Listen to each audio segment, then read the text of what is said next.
साथियों, जय श्री राम। मैं नैनीताल से संबंध रखता हूं। साथियों, नैनीताल वो भूमि है जहां नीम करोली बाबा जी ने आश्रम बनाया था और उस आश्रम का नाम दिया था कैची धाम आश्रम। कैची धाम उसको इसलिए कहते हैं क्योंकि वो जो मोड़ है, जो नैनीताल जो कैची धाम आश्रम की तरफ जो मोड़ जाता है, वो बिल्कुल कैची के आकार बना है, इसलिए उसको कैची धाम आश्रम बोलते हैं। बाबा जी ने अपने जीवित रहते जो शिक्षा लोगों को दी है, वो शिक्षा से वो आश्रम आज भी फलीभूत है। जब उस आश्रम में आप जाते हैं, उस मंदिर में आप जाते हैं, बाबा जी के होने का आभास आपको लगता है, आपको होता है कि भाई हाँ, वहाँ कोई शक्ति है, अदृश्य शक्ति जो हमें स्पर्श कर रही है, जो हमें ये एहसास करा रही है, ये अनुभूति करा रही है कि यहाँ कोई है जो तुम्हारी बात सुन रहा है।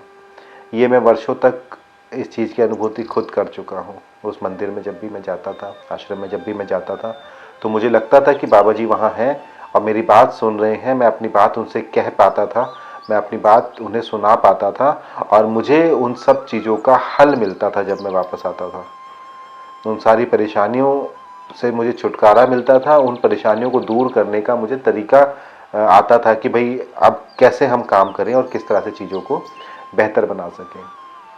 लेकिन साथियों, जिस प्रकार से लोगों ने वहाँ जाकर वहाँ का माहौल ख़राब करना शुरू किया है, उस आश्रम के आसपास का, वहाँ दुकानों का, वहाँ सड़कों का, होटलों का जो वहाँ महाजाल, वहाँ जंगल जो फैल गया है, मुझे लगता है कि ये आश्रम को नुकसान पहुँचा रहा है, उस जगह की दिव्यता को नुकसान पहुँचा रहा है। लोगों ने महीने में 4-4 बार जाना वहाँ शुरू कर दिया और वहाँ की जो दिव्यता है, वहाँ की जो भव्यता है, उसको नुकसान पहुंचाना शुरू कर दिया है। मुझे लगता है इस पे सरकार को भी कुछ करना चाहिए कि वहाँ की जो जो जो आभा है, जो हमें लगता है कि वो हमारे साथ बात करती है, जो मुझे लगता था कि वो हमारे साथ बात करती है और मेरी परेशानियों को सुनती है, वो आभा धीरे धीरे अब ख़त्म होती नज़र आ रही है। क्योंकि वहाँ जिस प्रकार से लोग जा रहे हैं, जिस प्रकार से लोग रील बना रहे हैं, जिस प्रकार से लोगों का महीने में 4-4 बार जाना हो रहा है, हर महीने जाना हो रहा है, गाड़ियों का जाम लगा पड़ा है, जो गाड़ियों की भीड़ लगी पड़ी है। वो रास्ता साथियों अल्मोड़ा और रानीखेत को होकर निकलता है। ये जो जो कैचीधाम आश्रम है, वो जो रास्ता है, वो रोड जो है, वो रोड आगे जाके अल्मोड़ा और रानीखेत को मिलता है। तो आप अंदाज़ा लगा सकते हैं कि जिन बसों में इस आश्रम में जाने वाले भक्तों की या वहाँ जाकर रील बनाने वाले लोगों की भीड़ बसों में जाती है, टैक्सियों में जाती है, तो अल्मोड़ा और रानीखेत जाने वाले लोगों को अलग परेशानी होती है।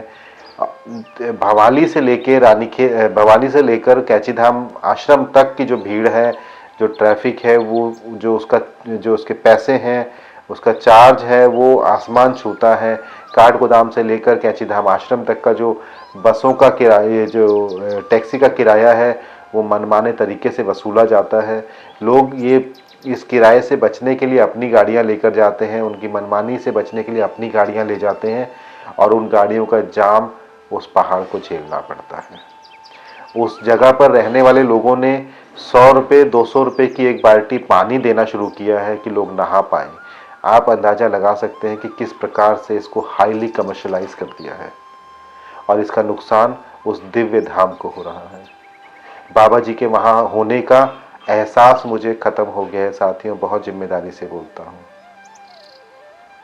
जो फीलिंग मुझे आया करती थी कभी 5 साल पहले जब तक मैं जाता था, अब वो फीलिंग मुझे आनी वहाँ से ख़त्म हो गई है।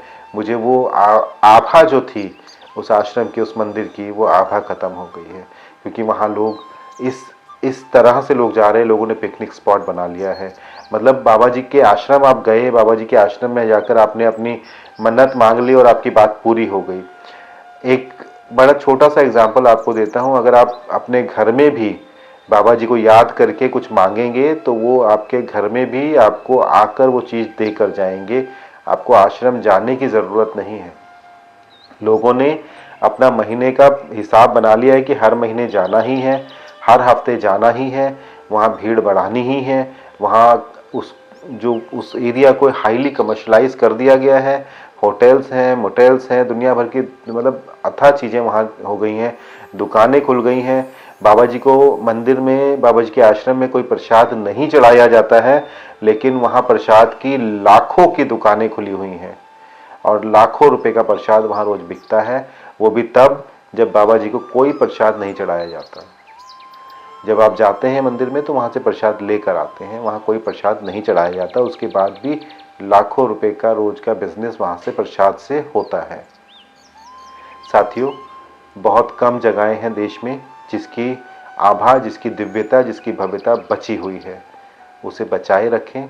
आपके मुसीबत के समय में वही चीज़ें सब काम आती हैं, लेकिन अगर इन सब चीज़ों से अगर आप उसकी इम्पॉर्टेंस ख़त्म कर देंगे तो फिर मुसीबत के समय कहाँ जाएंगे, किससे मांगेंगे। बाबा जी को घर में याद करें। बाबा जी आपके घर आकर आपकी उन समस्याओं का हल करेंगे जिन समस्याओं को आप झेल रहे हैं, पर पहाड़ पर जाकर दिल्ली वाला हाल ना करें। जय श्री राम।